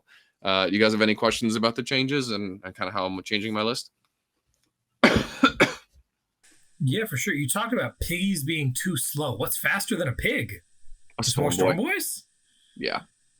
The But you already cavalry's taken bad. 20? Storm Boys? Yeah. Yeah, they're staying in the list that I'm debating going up to 30. So Gotcha. Okay. yeah, another thing that's being changed out is the pigs are in many ways becoming Beast Snagger Boys, because Beast Snagger Boys are strength 7, just with a lot of wounds with a 5-up invuln, I think is pretty good. And How many poop grots are you taking, and how many trucks to transport them? 0. I actually might take 1 squad of poop grots, but they might just literally be goffs in order to actually ride in the wagon now. Golf Grots. Yeah. Dude, rerolls from Gaskell, leadership 6 from Makari. Those guys are pogging. Something else that it looks like Nick brings up in the chat, which is something I was trying to sell you on last night, were Zap Krumpa Burnaboys. Yep. Because those are free now. What Taylor, the do you know what a Zap hell? Krumpa is? What? No. How would I know what a Zap Krumpa is? Oh, Okay, I Lucas, just graduated tell him. high school. Jesus. All right, tell me. So the burners have 2 attacks each, 3 with the Wog. When they're goths and they're charging, they're strength 6 for 1 CP, they're AP 2. And they are 1 damage, 6s to wound, deal immortal in addition. So the unit has about 30 attacks, hitting on 3s with exploding 6s, 4 rolls to hit at 6 -2 1 with 6s to wound, deal mortals. The issue I have is it's points. 10 points a 100. model. You And go in a what of wagon. That is the Zap Krumpa. The 6s to wound, deal mortals, and that's free now. Okay. Used to cost 2 points a model. Now it's In free. addition, it's a shooting unit with 10 flamethrowers that are assault, which is That's pretty damn compelling. yeah. I would be even more excited about them if Armor Contempt wasn't so good, because that shooting kills like 1 sister of battle. It's just regular flamers, no AP. Oh yeah, dude. Dedicated Orc flavor unit. I just got to be thinking back to your Combi Scorcha days on all the Mega Knobs, and like, those seem pretty good. The combi You were- scorches. You were paying out the tail end to buy those. Yeah, I mean, they were You're 10 buying a points Burna model, Boy. but Burna still Boy bad and do Scorcher. nothing to Armor Contempt. Mm-hmm. Oh, you just think AOC is too strong? Yeah. But Zap Compers are cool. So a lot of those units have a new lease on life. The issue I see with Zap Compers is it's a lot of just the same profile as the units you were already taking, like Snaggas and Storm Boys. And I think like those 2 units are, in 90% of cases, just better into the field of units you're going to be punching than Zap Krumpas are. Just because they have less attacks. Or sorry, the Zap Krumpas have fewer attacks. But they're Fair cool. enough. I would definitely consider them at the very least. What do we think about commandos at this point, at this particular juncture? They're good. I don't think they could totally be taken in 10-man squads. I'm choosing to do 5s because they can hit well enough as a 5, especially when you're just tossing a 5-point power claw. And it's going to be nice to get some CP on turn 1 in that one mission. It's going to be nice to have little, units to run around and hold midfield objectives and stuff. I think squads of 5 are where it's at. 2 or 3 of those, or even 1 if you really want to skimp on points. I think they're one's good. mandatory. They're not like a mainline fighting unit, though, in my opinion. Gotcha. Sounds good. Cool. Well, I think it's the time for the moment we've all been waiting for. Mr. Olson Johnson, tell us about what happened to Necrons. Oh my god, that was sounded like someone was the sound of the Tomb World waking up. They're waking up, all right. All right, Yeah. Nick, wake us up. Let's go. Big apologies to anyone listening to this in like a car or something. I'll fix it in post. It'll be fine. Okay, yeah, please. That would give me a heart attack if I was driving to work. Yeah, so I was slumbering on the day that the bounce status slate came out, and I woke up to find out the faction had completely changed. If I miss anything, let me know, because there's a lot of big changes. The first big change that stood out to me that was super hype was command protocols are like playable now. There was a moment in time back in Nachman before they said you had to pick a single faction to play, where I was just actively considering playing like mixed Obsec Novak or mixed Obsec Satek, just because I'm like, command protocols are a freaking joke. I don't care. Now they do have the same thing where at the start of the battle you have to check to see if a character is alive. Now you don't have to check if a noble's alive, which is great, because like Cryptex are where it's at and King is the noble. So like if they kill the King, usually you just didn't get command protocols anymore unless you're running another noble. But like debatable over whether a second noble is good or not, you know. And now you don't have to worry about that anymore. So as long as the character is alive, your command protocol is active, and then you know, do the same thing. Like you have to set them up pregame, and you pick a directive. But then rather than having to be like, all right, is my noble alive? Awesome. Now every character on the board gives off a 6-inch aura of this buff. Is a character alive? Awesome. Everyone in the army gets this buff no matter where they are, which is great. It's so nice to have a unit just like off in a corner. I guess I've only played one game with it, but it was so nice to just throw a unit off into a corner and be like, oh, cool. They still get +1 strength. Awesome. Must be nice. Yeah, I know. Exactly. Yeah, they ruined you guys. I guess you just got to be bad army for like 6 years and then they'll give you some buffs. Oh, wait, I mean, that was you guys. You were the strongest army in the game for a few months. Yeah. We were a bad army for a long time. 6 years, yep. All right, yeah. True. I guess so, yeah, incoming Necron nerf in 3 months then. Anyways, it's cool. And the big change, too, is at the start of the game, you pick one command protocol you didn't assign to any battle round, and it's just active the entire game. That's something that's super cool. I mean, there's 3 I can think of, 4 I can think of off the top of the bat that are crazy. I think the automatic default one is just +1 inch move the whole game. Now Necrons are 1 inch faster the entire game, which is great. Another one that's great, +1 strength first round of combat all game. Awesome. Another one that's great. Reroll an extra reanimation every time you reanimate. / its second directive, heal an additional wound with living metal. A lot of these like big vehicle builds people are tinkering around with. Every turn, if you're like, yeah, I'm going to heal 2 on all my vehicles. Seems pretty cool. And then last one I think is pretty cool is you could have fall back and shoot at -1 active the entire game, which is great if you want to play gunline Necrons. Not how I want to play, but you definitely can play it in the book. Yeah. So those are great. It's nice having something that feels strong, not like overly strong, but like feels good. I don't have to jump through 17 hoops to get the buffs now. And then the other big change, it's the biggest part of it is the core on the king. So all the vehicles got core. The king having core is very silly because now he just gives himself all of his auras. He can give himself all of his buffs. I don't know how good it's going to be on like some of the other vehicles. My initial lists aren't really taking advantage of the core on vehicles. I don't know if it's because it's like a bit of a trap or it's just a play style I'm not very happy with, but I'm sure you'll see some Necron lists out there with like 3 DDAs, 3 T-Arcs and the king and be like, oh, cool. They all have Chapter Master. That's kind of cool. Don't know how reliable it's going to be because they still are a bunch of D6 shots at D6 damage. I was rolling it out for like 30 minutes the other night trying to see how well it is. And, there's a chance you do nothing. There's a chance you one shot a night. So, it's very goofy. But yeah, the big thing that's most exciting is definitely like we got some points drops. We got amazing faction secondaries. Command protocols is now like an actual fun mechanic I'm excited to think about. And the king actually feels like he does stuff in shooting and melee now. Like, dude's biggest weakness was he walks in with his attacks and he's like, uh-oh, I failed the wound with 4 of them. And now he's like, I'll reroll them this time. I don't know. Might be a bad change for the health of the game. Necrons are sitting at like a 38% win rate in Nachman, so I don't think GW really cares. I think they're like, all right, let's just juice them up and see what happens. So, yeah. I'm excited.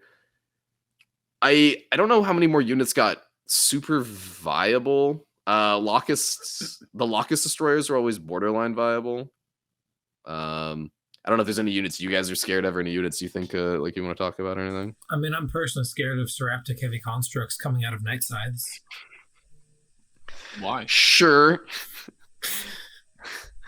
I don't know how good that's gonna be. Are you just memeing or are you actually? Yeah, I'm just the fact that is the thing that you I thought you were nervous. Hilarious. Yeah, No.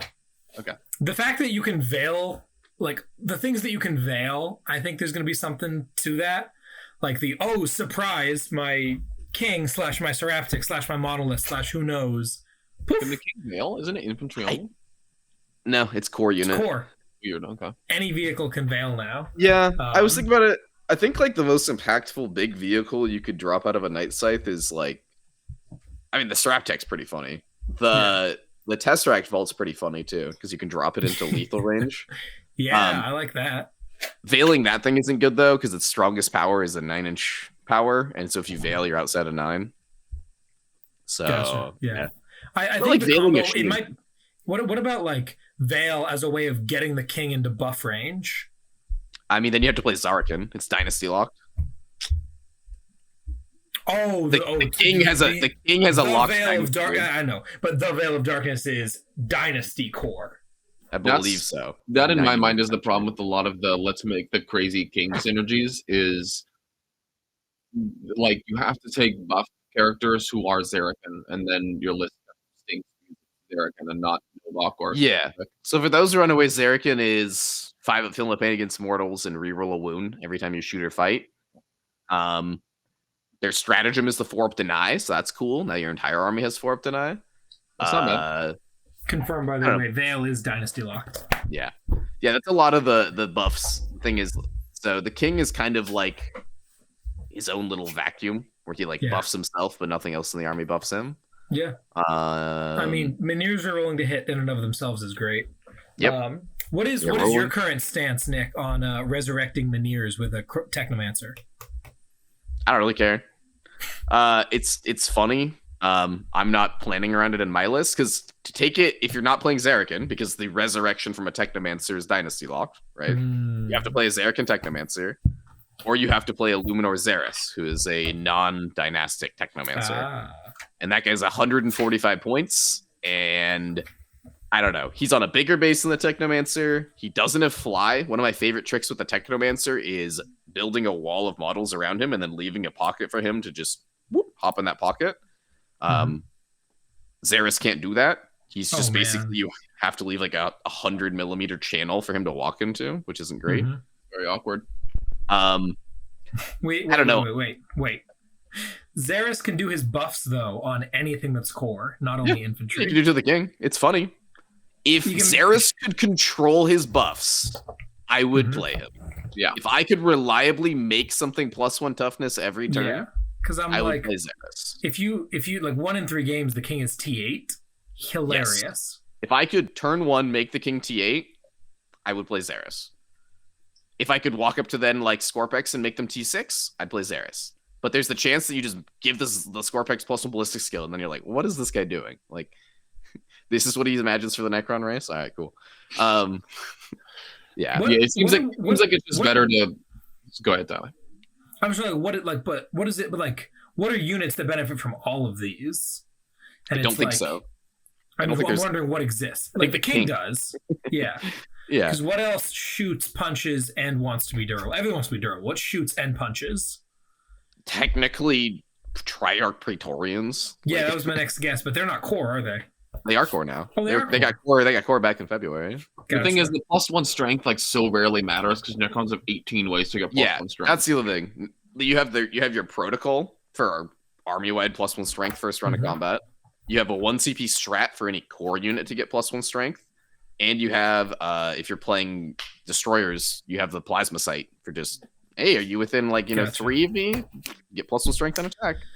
So the other big question is, what do you think about the new Catan changes? They all went down 50 points. That's pretty crazy. Chunk of change, bro. Yep. I don't think the named ones are still worth it. I think the Nightbringer is I think if Abaddon is giving you a terrible day and absolutely 100% countering you in every matchup, and you're only playing Abaddons in 90% of your games, maybe the Nightbringer is worth it. He only does D6 damage, though. He ignores invulns, which is great. He ignores damage caps. He ignores Feel No Pains. Abaddon takes, the first failed save and makes it 0, though? Yep. I don't know. If that guy was D3+3, maybe I'd play the Nightbringer. But he's D6. I don't think he's that great. Void Dragon's funny because of all the little vehicles floating around in the meta, all the Landspeeder Storms and the Harlequin boats and Vipers and stuff. And there might dedicated transports. There might be less boats. I don't know. Knights, whatever it is, the Helverins. I don't know if he's worth 300 points. That's the hard part. These are units that have 5 attacks. They're hitting on 2s with no rerolls. They can't advance and charge. They move 8 or 9 inches. They got flying, that's cool. But if everyone's gearing up to kill Abaddon these guys are way easier to kill. Yeah, They're targetable, right? Abaddon's untargetable, right? for some reason. That is correct. I don't So- understand it. Yeah, I don't think they're that great. I think what's good, I think what might be good, like 2 Transcendent Catans. Catans do have a weird rule where you're only allowed to take 1 per detachment. So if you take 3, you are like shelling out 4 CP for 2 more patrols. I don't know if that's worth it. But 230 points for a guy that can, spew out 2 mortal wound powers. I think that's pretty good because there's that one Catan power, Sky of Falling Stars. The one where you like pick 3 enemy units within 24 and like roll under their model count, and then they take D3 mortals. Really, really good in assisters. Pretty good in armor contempt in general.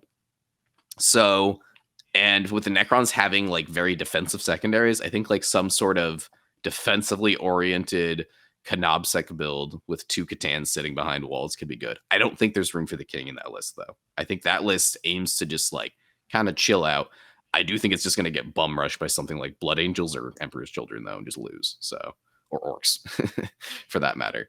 Like that list doesn't pick up transports at all unless you're shelling out points for Locust heavies. Yeah, as much as I complain about Catan, I feel like any rush army can just zerg down everything that's not Catan, and then the Necron player loses. Yeah, they're like, oh, I killed 1.5 Sangers, and it's like, all right, the other 7 hit you, like your other 5 in the squad or 6. Yeah, Yep. Like 3 are lethal. So I don't know. I think there's something there. I think Necrons just got way better in teams play as like a defensive army. I know we don't really play teams tournaments, but they were already a contender even when I'm literally going to a teams event next week, bro. It's gonna be great. All right, well there you go. If you're an attacker, watch out for defender Necrons. They probably are going to aim to lose by 5 points. I don't see why they would why not just win? Exactly, yeah. Win or Necrons are lose. so killer good. Defender list that gets 95 points.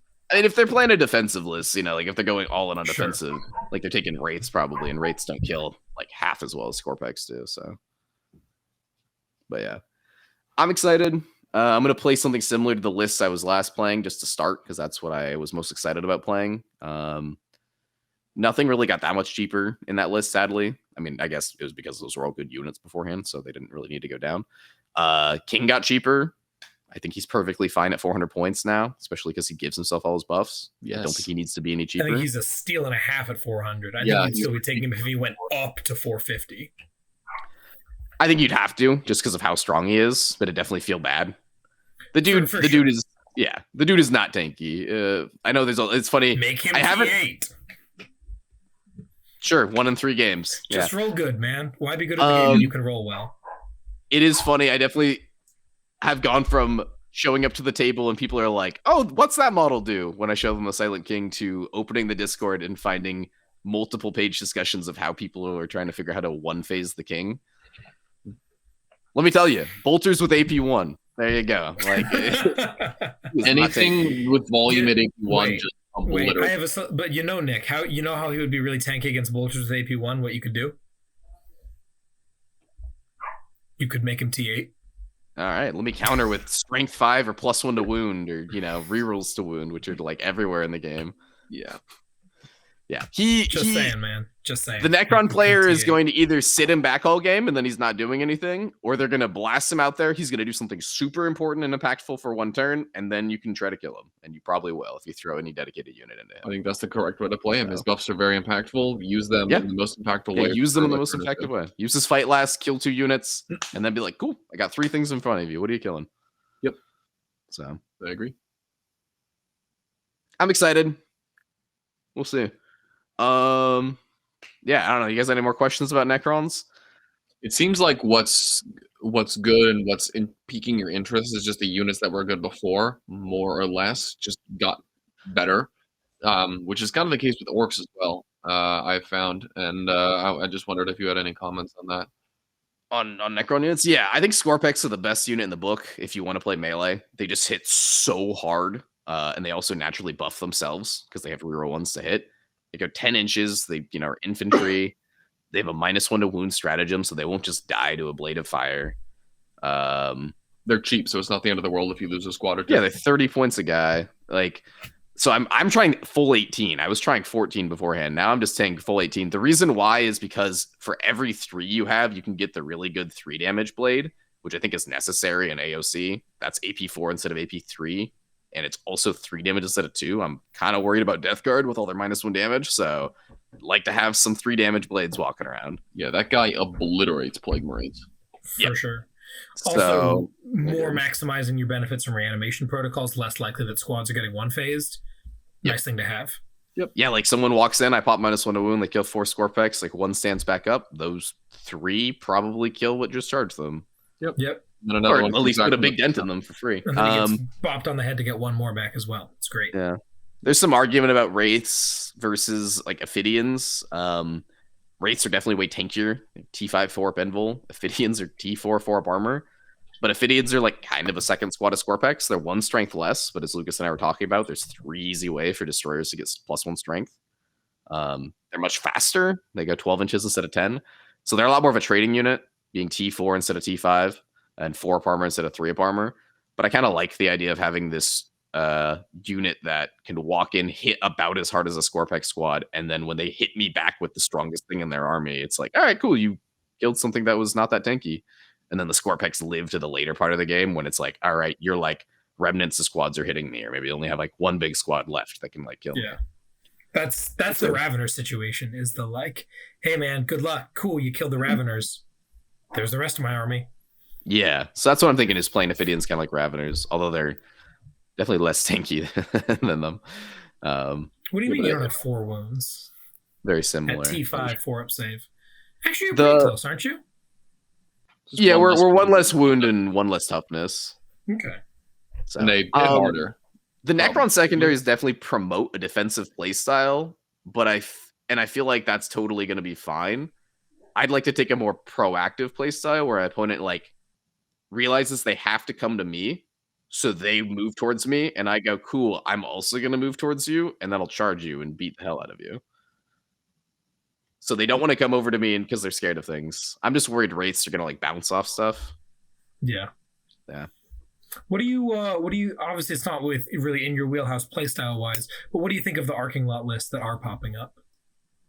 I think they're unreliable. Like they're D6 shots, D6 damage.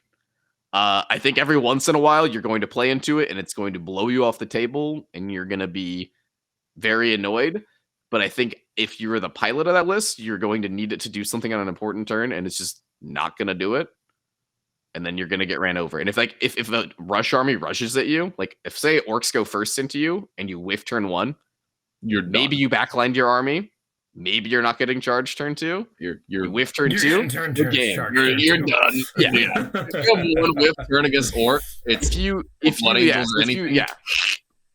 Also, like DDAs have to stand out in the open. If they move, their gun goes down from like 72 inch range, strength 10 AP5 D6 to 36 inch range, strength 8 AP2 D3. So you have to Oh deploy my DDAs God. out in the open. Are you serious? Yeah. They don't Oh like to my move. I guess into knights you can deploy them behind walls, which is cool, and that's the army Yeah. that like you're probably most scared of with DDAs. But like any other army with just like some shooting, like the DDA's got to be out there. Also, if they get tagged, they're just done for the rest of the game because they have to fall back and now they're bad. Like Does I the don't know. fallback and shoot at -1 not apply to them? it does, but they go down in profile. They go. Oh, because they eight, have to move. two, Yeah, D3, yeah. And If they, the if they shoot gals, in combat, do they still get the stuff? The good stuff? their gun is blast. So no. No! The Tesseract arcs are okay because they can move around. They have a permanent form of invul. The downside is their gun is strength 8 instead of strength 10, so they're winning knights on 4s instead of 3s, and knights are a tough matchup for Necrons. I think yeah, I think Knights is a really challenging matchup with the I just- arcing lot. I think the arcing lot, it's like if you whiff like one of your first 2 turns quite a bit, you just lose the board control, and that's it. Yeah. I think you don't take the DDAs. I think you take the arcs, maybe the barges, and then you take Locust Heavies to do your actual anti-tank. Yeah. Because they are reliable. They are, Those guys man. are good. Those guys are I think very I'm good. taking somewhere between 4 and 6 right now. Yep. They're very strong. Yep. Especially being core, being able to get my will be done, being able to get reanimated, being infantry. Yeah. I agree with you. That would be a lot stronger. Annihilation barges are something I've considered too. They're not good into Marines, but they're definitely good into like sisters and elves.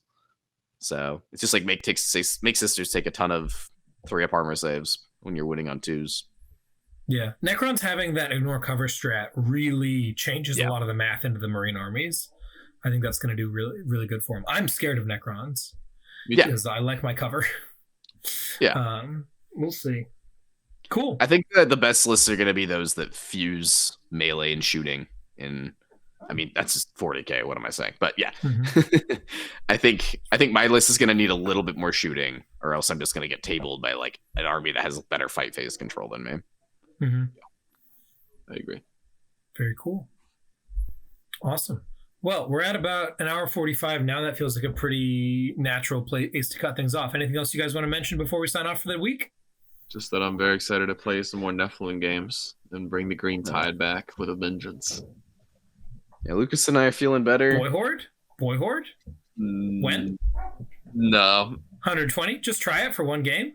I'll for the lows? Sure, I'll try it for the lows. Thanks, brother. Why not? Awesome. Well, with that all being said and done, quick pitch and we'll sign off. If you've enjoyed what you've been listening to, make sure to check us out on YouTube at youtube.com/bestintabletop, where we've got all sorts of great content, including viewing our beautiful faces while we're discussing this nonsense.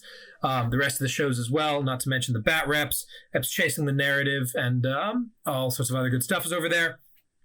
If you like what you heard and want to support it, you can become a YouTube member and get some more content there, or you can head over to patreon.com/bestintabletop. Support us for $10 a month. You'll get access to one of the best Discords in all of 40K, the Best in Tabletop Discord, where you can find myself, Elf Lucas, Nick, and all the rest of the hosts of Best in Tabletop, along with phenomenal players the world over, discussing your favorite faction 24/7. It's a great time.